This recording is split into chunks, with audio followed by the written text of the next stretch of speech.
So I'm going to be talking about something that I swore I would not talk about, and that is the link between gun violence, video games, and movies.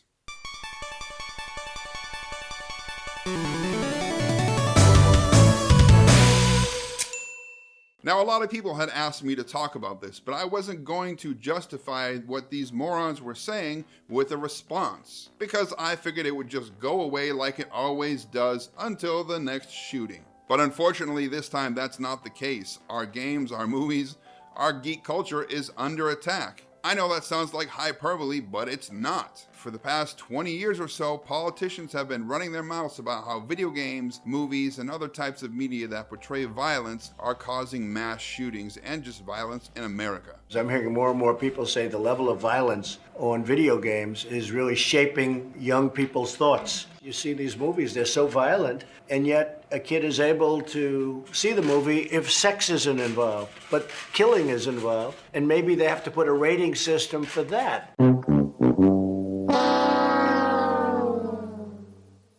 Everybody is mad at the Republicans right now, which I understand because it's the Republicans who are doing all the talking about how games and guns are tied together. The idea of these video games to dehumanize individuals, have a game of shooting individuals and others, I've always felt that is a problem for future generations and others. We've watched from studies shown before of what it does to individuals. When you look at these photos of how it took place, you can see the actions within video games. We have devalued life through violent movies and particularly violent video games. Psychologists and psychiatrists will tell you that students are desensitized to violence, have lost empathy for their victims by watching hours and hours of video violent games. Stop the glorification of violence in our society. This includes the gruesome and grisly video games that are now commonplace. It is too easy today for troubled youth to surround themselves with a culture that celebrates violence. I would have been out there fighting, folks.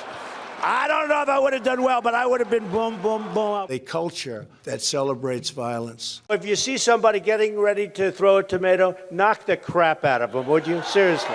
A culture that celebrates violence. I'd like to punch him in the face, I'll tell you.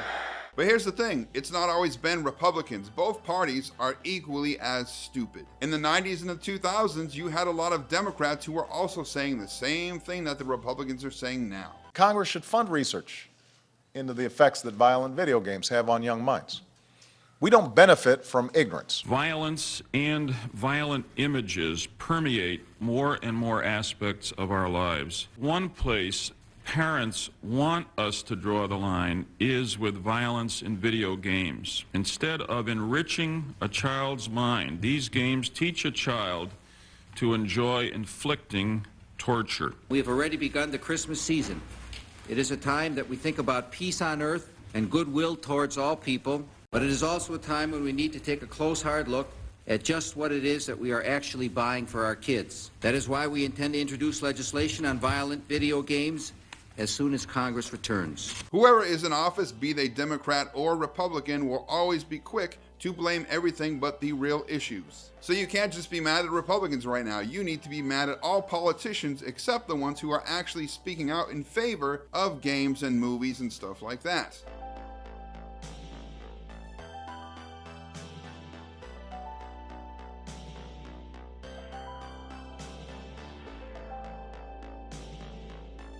Let's talk about games. First, you had ESPN come out and say that they weren't going to air their Apex Legends tournament, that they were going to delay the footage until October to give the victims and their families time to grieve and to respect them. But here's the issue. There's a mass shooting every single day in America. A mass shooting is 4 or more people killed or injured in the same gun incident. There's actually 1.2 mass shootings every single day in America. So there's never going to be a break. There's never going to be a spot where you can then show this footage again. But why are they canceling Apex Legends stuff but not Fortnite? Both of them are gun violence. Whether they look pretty and they're filled with rainbows and colors and flying things, it's not like if they show the Apex Legends footage, they're gonna have copycats. People skydiving onto a monster-infested island and shooting robots with lasers. It has nothing to do with mass shootings or gun violence. And then on top of that, Walmart now has come out and they're taking down all signage, demos, videos, anything that shows violence in video games or movies. Walmart is doing away with violent video game displays inside its stores. The retailer issuing a notice to locations calling for immediate action. This move comes in the wake of two deadly recent mass shootings in El Paso, Texas, and Dayton, Ohio. The El Paso shooting happening right inside a Walmart. You may no longer see video game violence. But what I find hilarious is the fact that they are still selling their guns. As a matter of fact, in my hometown of Fort Walton Beach, Florida, at Walmart, you have the toy section here, then you have the games and the electronics, and then right here, right next to that, is the gun and outdoor section. So you can literally walk from the kids section to the game section to the gun section in about 30 steps or so, which doesn't make sense in the first place. Even without the shootings, the sporting goods and the guns should be away from the kids section. But games aren't the only thing under attack. Our movies are as well. Universal was set to release the Blumhouse produced movie The Hunt. It's about people hunting people. I know, it's not an original premise, but this time it was going to be a political satire, and that was ruffling the feathers of the right. So Universal bowed to pressure, took a knee, and canceled the release of this movie. The Hunt has been killed. Breaking just now, that controversial film will not be released by Universal now in the wake of last weekend's two mass shootings. Universal Studios confirming that decision. Universal had found itself under pressure all week over the movie, and now it has bowed to that pressure. The original title of The Hunt was Red State versus Blue State, and that early in the script, one of the characters says, quote, "Nothing better than going out to the manor and slaughtering a dozen deplorables." We have not seen the movie nor read the screenplay, so we can't independently confirm that line about deplorables is in the movie. Why did they cancel it? Because Donald Trump and a few other Republicans tweeted out about the movie and how it was obscene and everything else.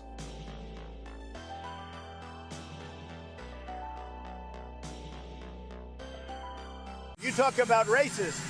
Hollywood is racist. What they're doing with the kind of movies they're putting out, it's actually very dangerous for our country. So they basically self-moderated themselves. They basically censored themselves. They set a dangerous precedent that they will have to follow through with other movies or other shows, as will other studios. But thankfully, there are studios like Cinestate. Cinestate is a bastion of integrity. They're doing whatever kind of movie they want, and they are doing it unapologetically. And the stuff that they're putting out is fantastic. And not only are they not bowing to pressure, they're still putting out these great movies that do contain violence and do contain sensitive subject matter. And what's even better than that, they're speaking openly and honestly about this subject and about censorship right there on their Twitter and stuff for everybody to see. So you've got this huge company in Universal that really, it's not going to hurt their bottom line, and they're sitting there cowing out and bending a knee. But then you have this company like Cinestate, who's not huge, who are starting out but are doing really great stuff, who easily can get like pushed down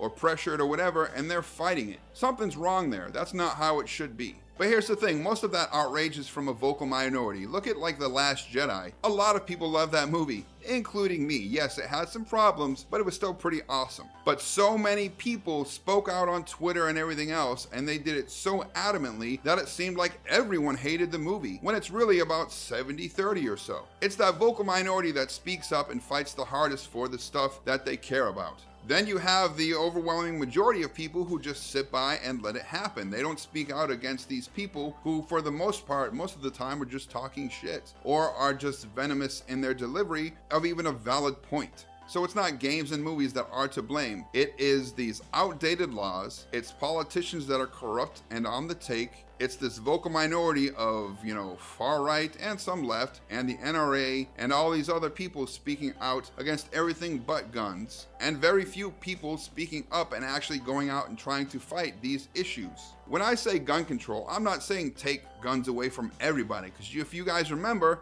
I'm a veteran, all right? I'm a patriot.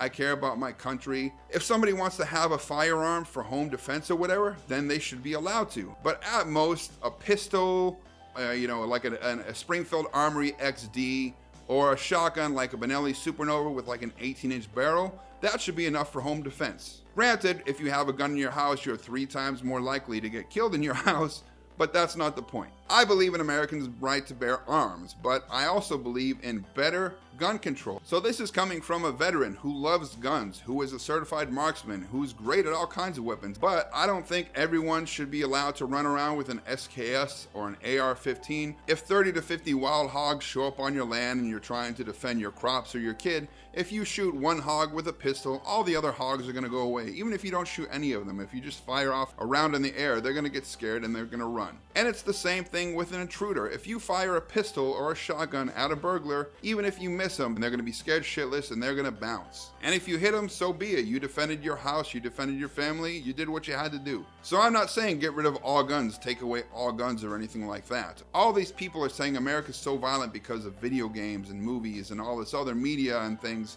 But they're not talking about Americans' attitudes. They're not talking about how we do the processing, how we do gun control, how you can go from one state to another. Even if a state doesn't allow a certain kind of weapon to be purchased, you can go to another state right over the line, get that gun and come right on back. And that's what happened with a bunch of these shooters. Then you have all of these gun conventions, like the one that happens right down the road from me in Florida. You can go and you can get guns way easier than you can if you went to like an actual store or whatever. So there's so many loopholes, and that's the issue. Japan, you have to do all of these tests and certifications and be very well studied and know the weapon. You know, it's very stringent, and you have to do it every single year to have that right to bear arms. So if someone really cares about their guns and they want to keep them, they shouldn't have a problem going out and doing all of this stuff to keep it, because they're choosing to have a gun. If someone chooses not to have a gun, they obviously don't need to go through this stuff. If you're making a choice to do something, you might have to sacrifice your time to be able to keep on doing that. But that one point right there puts a hole in all the stuff that these people are saying. Oh, America's violent because of video games. Japan plays way more video games than us. Canada plays tons of video games, and Canada has something like 2 guns for every person. But neither of those countries have mass shootings. It's our gun availability and our mindset. Now, let's get on to the mindset.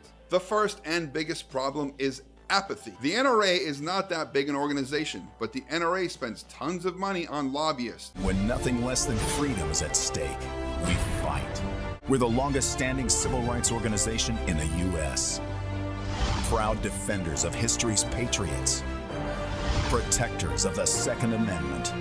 Advocating the right to keep and bear arms. Creating a vital legacy by answering freedom's call. We are the NRA. And the NRA is you. They get out there, they put out TV shows, they put out news conferences, they go all over the country and they do talks. There exists in this country, sadly, a callous, corrupt, and corrupting shadow industry that sells and stows violence against its own people through vicious, violent video games with names like Bulletstorm, Grand Theft Auto, Mortal Kombat, and Splatterhouse. We have blood-soaked films out there like American Psycho, Natural Born Killers, that are aired like propaganda loops on splatter days and every single day.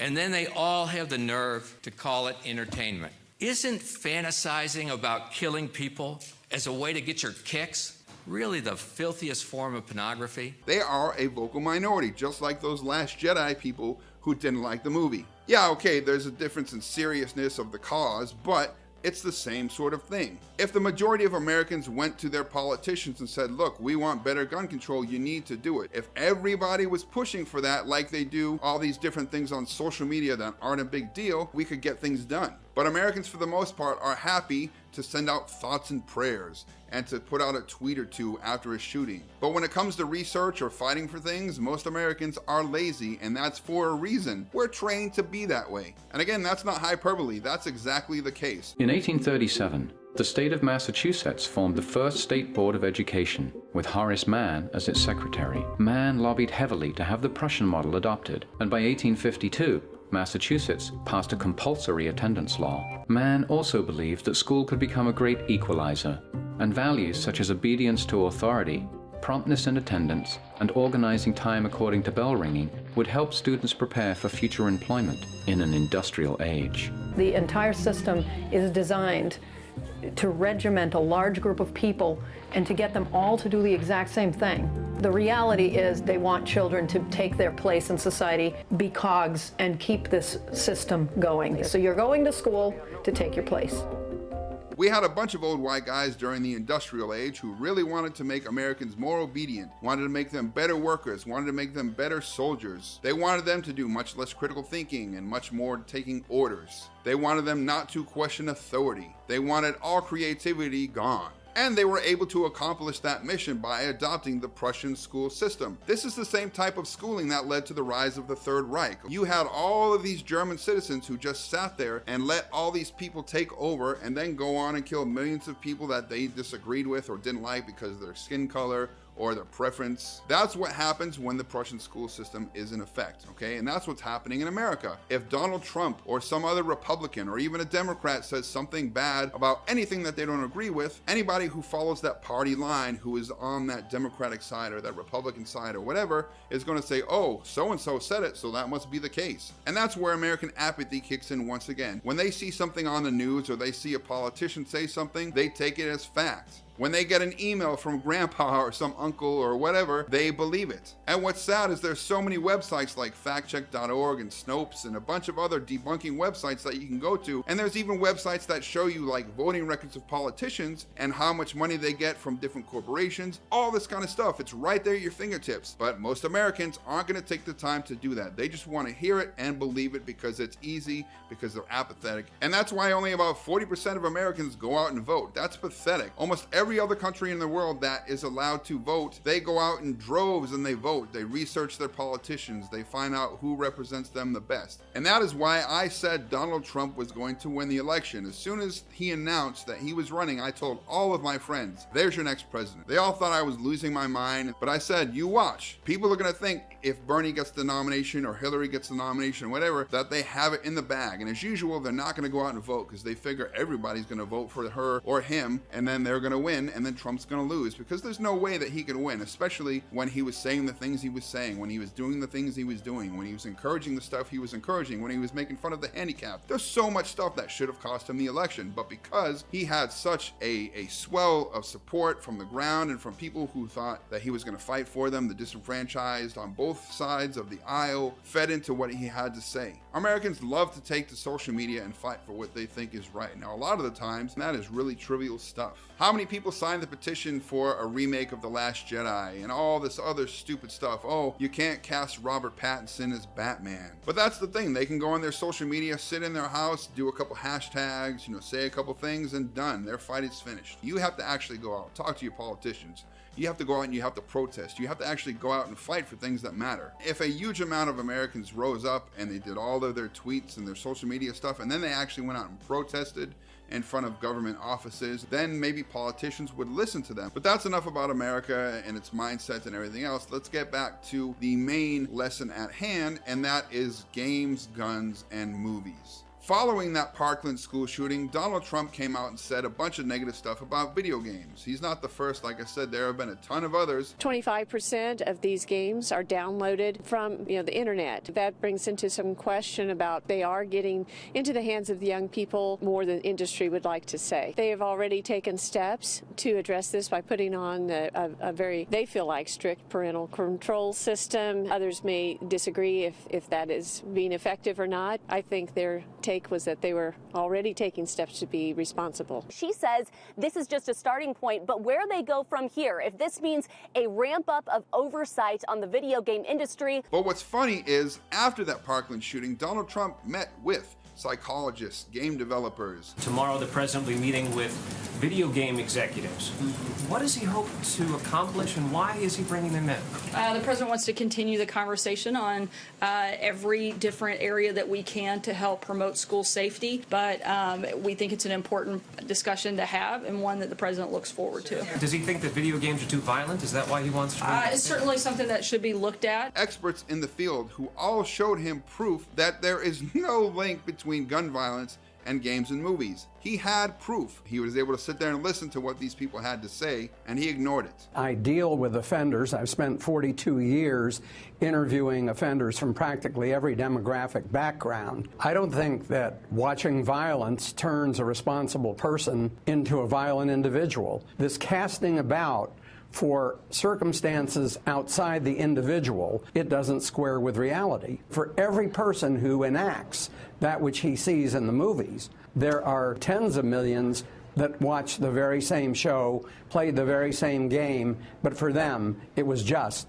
entertainment. I mean, it's not a reasonable thing to even talk about. Researchers found that every time there was a spike in video game sales, there was actually a decrease in assaults afterwards. The 10% increase in violent video game sales was associated with a 0.3% decrease in crime. Researchers found that for every 1 million people who decided to watch a violent movie, there was a 1.1% decrease in crime that night. He knows what's what, and he's choosing to say something else to take attention from the matter at hand, and that's gun control. He's out here blaming video games and movies, and it's working because companies are canceling events, companies are hiding their games, companies are canceling their films. And that's sad, especially given the fact that there are hundreds, literally hundreds, of studies that show that there is no link between gun violence and games and movies and media in general. Blaming video games for real-world violence really took off after the Columbine shooting because we all desperately wanted some reason why someone would commit such a horrific act of violence. The fact is, it's just easier to blame video games than to tackle societal problems that actually impact rates of violence. Things like educational and employment disparities, stigma against seeking mental health treatment, and especially in the case of shootings, access to guns. I'm a video game researcher, and even I think this is a waste of time. During the 80s, there was the whole satanic panic thing when all these politicians and religious folk came out and they said heavy metal is the devil's music and it's causing our kids to be violent and to reject, the goodness and the rules of society, lash out against their parents. They're gonna go out, murder, rampage, and rage against the machine. They're gonna fight us tooth and nail because heavy metal music is influencing them. No matter how you cut it, they're propagating Satan. They're propagating the demonic line, the occultic world, and I think it's a devastating thing on our culture. Is this a ridiculous notion, or is Satan rampant in rock? There is the upside-down cross, depicting a mockery of Jesus Christ. There is, of course, the sign of Satan. Government investigation has found subliminal messages on certain albums when played in reverse. A bill now before Congress would require warning labels on those records containing backward masking. It is Satan carrying us further and further and further all the time. The culture abandoning its Christian roots. Obviously, it was total bullshit, but a bunch of people bought into it, and it led to the whole parental advisory thing. Of course, you had like some hip-hop music that was part of that as well, like 2 Live Crew and Ice-T. That's a whole other story. The point is, these studies actually show there is no link between games and guns and movies and media and all that kind of stuff and violence. But people willfully ignore them. They have facts, they have studies from all over the world that prove what they're saying is wrong. And yet, they spout out these excuses and these distractions, and people buy into it because, again, people don't want to research. If they did bother to research, then these people would see that there is no link between games and gun violence, and that, in fact, games help people in many different ways. Studies have shown that there are so many benefits to gaming. There are a subtype of games, action games, that have been linked with positive effects in perceptual and cognitive skills.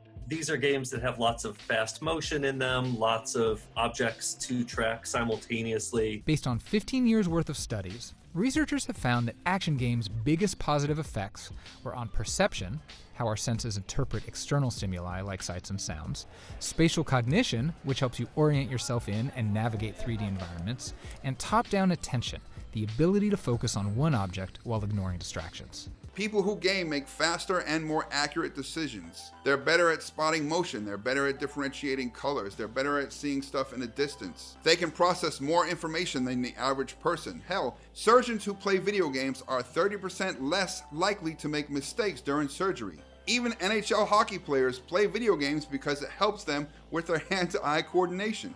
This is pro gamer Matt Higginbotham. I'm known online as Acadian. Between training and casual gaming, Matt plays 8 to 10 hours a day. Now, Matt's calm, and he's making it look easy, but this is way, way harder than it looks.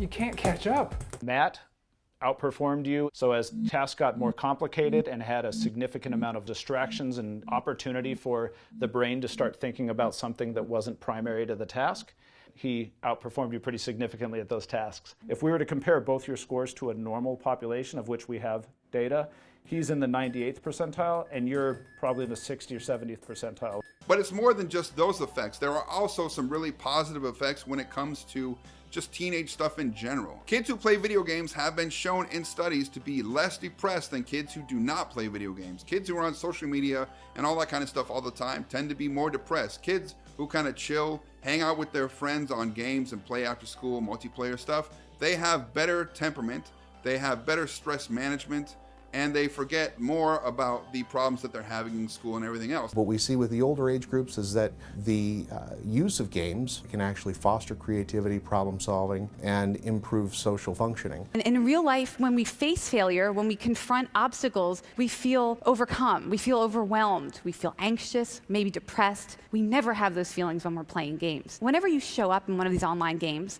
there are lots and lots of different characters who are willing to trust you with a world-saving mission. And there are also tons of collaborators everywhere you go, hundreds of thousands of people ready to work with you to achieve your epic mission. That's not something we have in real life. And then we get all this positive feedback. You guys have heard of leveling up and +1 strength. We like people better after we play a game with them, even if they've beaten us badly. We trust that they will spend their time with us, that they will play by the same rules, value the same goal, they'll stay with the game until it's over.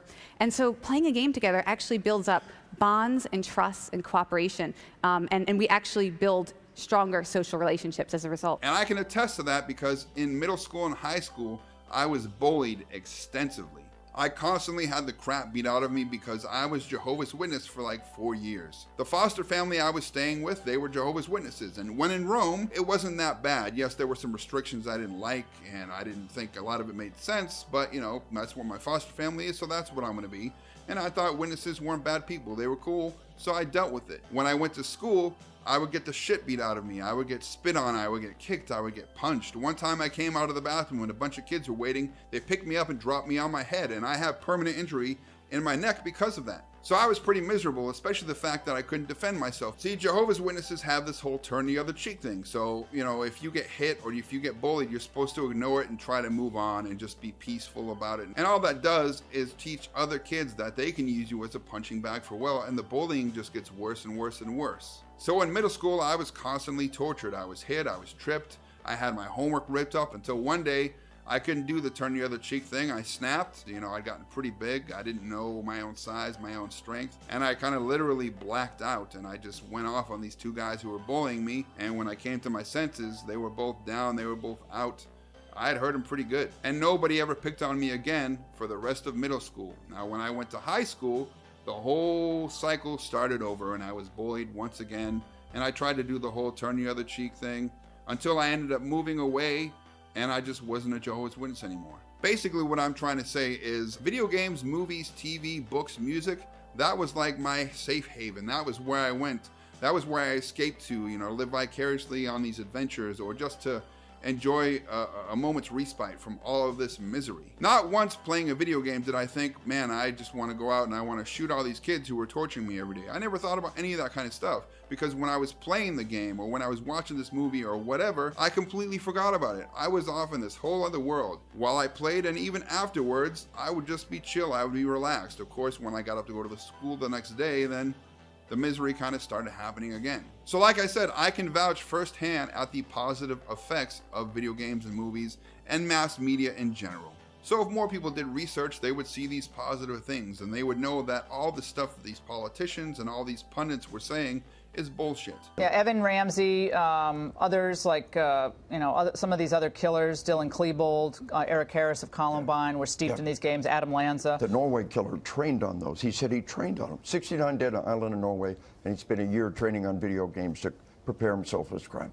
The killer in Florida, he spent 15 hours a day on violent video games. The most all-consuming, all-pervasive thing in this guy's life are these violent video games. With law enforcement and military training, we use simulators, but you see it as an integral part of our training. To make killing a conditioned response is part of modern training. We've got to do it. Healthy people have to be trained to kill, and the video games do the same thing to the kids. We have a pretty robust rating system on video games as well. I hope it gets more robust, and I hope more parents take responsibility for the crap their kids are putting in their system. It's not to get done until we take action. Most major nations on the planet regulate children's access to these games. We're about the only major nation that doesn't do that.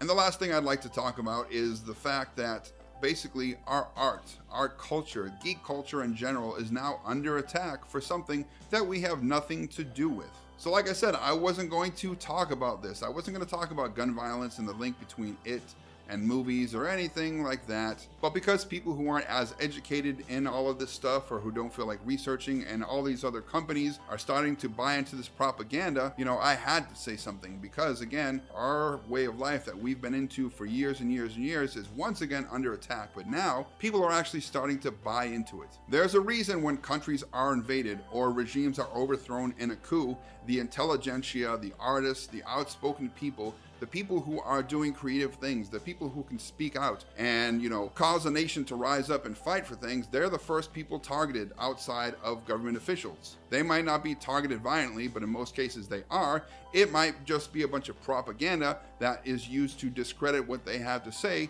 And then, of course, the sheep will listen and they'll follow whatever that government or that new regime has to say. And that's what's going on right now. The people who are creating things, the people who are speaking out are getting pushed down by propaganda, and it's not right. So if you're as passionate as I am and you care about your art, you care about your games, your books, your movies, your TV, your music, you feel like you need to say something, then say it. Whether it be in videos or in tweets or actual protests, or talking to your state representative or your member of, you know, Congress, then do so. If you're in America, why not go out with a bunch of your gamer friends and do a protest in front of Walmart? Go out and say that games aren't the problem. You know, help shed light on their hypocrisy. Do the same thing in front of Universal Pictures. Go out, let your voice be heard. Fight for your rights, fight what you believe in, and at least your voice will be heard. Will it have that big of an effect, especially against corporate money and everything else? Most likely not, but at least you tried.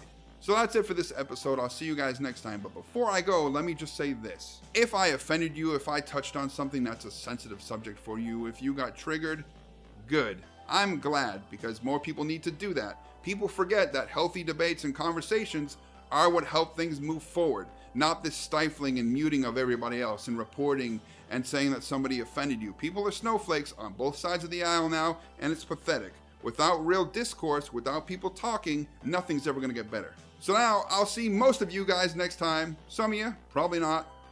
And that's okay.